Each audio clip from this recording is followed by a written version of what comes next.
नमस्कार दोस्तों, आपका स्वागत है हमारे YouTube चैनल नेशनल डेमोक्रेसी में।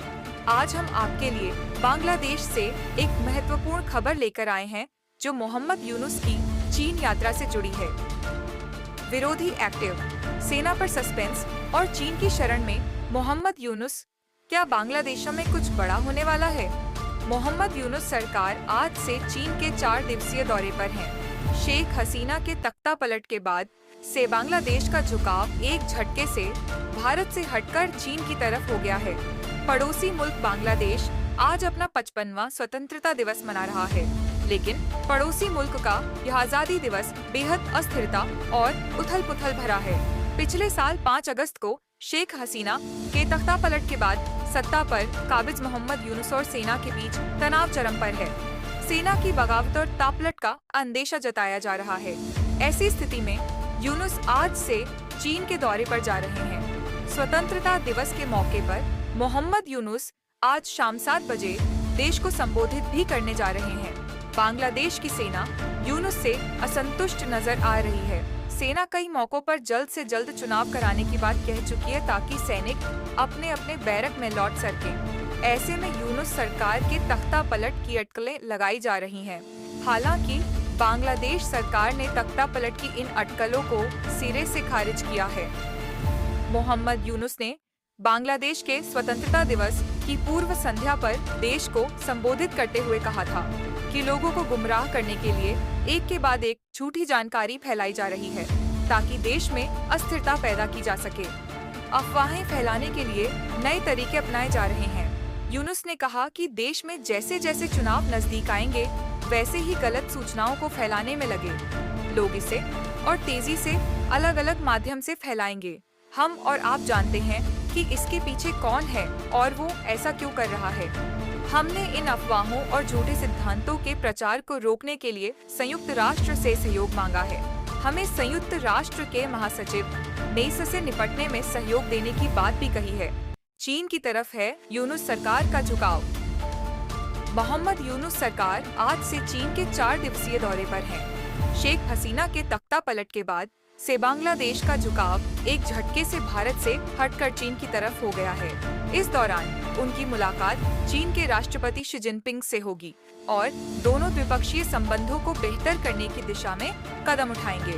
मोहम्मद यूनुस सबसे पहले बाओ फोरम फॉर एशिया में हिस्सा लेंगे। उनकी इस यात्रा पर चीन कह चुका है कि बीजिंग और बांग्लादेश पारंपरिक दोस्त हैं और स्ट्रेटेजिक पार्टनर्स हैं। बांग्लादेश में चीन के राजदूत याओ वेन ने बताया कि बीते 50 सालों में किसी बांग्लादेश प्रमुख का यह सबसे महत्वपूर्ण चीन दौरा होगा। यूनुस 28 मार्च को शी जिनपिंग से द्विपक्षीय मुलाकात करेंगे। बांग्लादेशी सेना के बदलते सुर पिछले कुछ दिनों से वहां के राजनीतिक उथल-पुथल के कारण अंदेशा लगाया जा रहा है कि वहां आने वाले दिनों में बड़े बदलाव हो सकते हैं। इसी बीच सेना भी अलर्ट मोड पर आ गई है। सोमवार को बांग्लादेश की सेना ने राजनीतिक तनाव के बीच एक आपात बैठक आयोजित की थी। इस बैठक में सेना के वरिष्ठ अधिकारियों ने भाग लिया था। इससे पहले सूत्रों के हवाले से बताया गया था कि बांग्लादेश में जल्द ही तख्ता पलट हो सकता है। सेना मोहम्मद यूनुस को हटाकर खुद सत्ता संभाल सकती। बांग्लादेश में हुए तख्ता पलट के बाद से सेना ने मोर्चा संभाला हुआ है। ऐसे में अब सेना चाहती है कि देश में जल्द से जल्द चुनाव कराए जाएं, ताकि सेना अपने बैरक में लौट सके। ऐसे में बांग्लादेश में ये तीनों बड़े एकदम यूनुस सरकार का तख्ता पलट कर सकते हैं। सेना के किस कदम से तख्ता पलट का फैसला अंदेशा? कई रिपोर्ट्स के मुताबिक बांग्लादेशी आर्मी मोहम्मद यूनुस के नेतृत्व वाली अंतरिम सरकार के खिलाफ कदम उठा सकती है। ढाका में बांग्लादेशी सेना की तैनाती ने तख्ता पलट की अफवाहों को और हवा दी है। कहा गया है कि बांग्लादेशी सेना की सावर स्थित 9वीं डिवीजन की टुकड़ियां इकट्ठी हो रही हैं और उन्होंने चरणबद्ध तरीके से राजधानी में प्रवेश करना शुरू कर दिया है।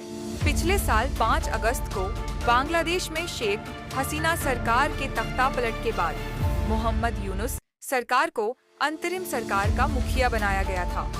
वह कुछ ही महीनों के लिए अंतरिम सरकार के प्रमुख बने थे। दावा किया गया था कि अगले कुछ महीनों में चुनाव कराया जाएगा, लेकिन 8 महीने बाद भी चुनाव नहीं कराने से छात्रों का गुस्सा फूट पड़ा है। बांग्लादेश में छात्र लगातार प्रदर्शन कर रहे हैं और मोहम्मद यूनुस सरकार पर गुस्सा जाहिर कर रहे हैं। आप इस मामले के बारे में क्या सोचते हैं? आप हमें अपनी राय कमेंट बॉक्स में दे सकते हैं और कृपया हमारे चैनल को सब्सक्राइब करें, लाइक और शेयर करें और हमारे साथ जुड़े रहें।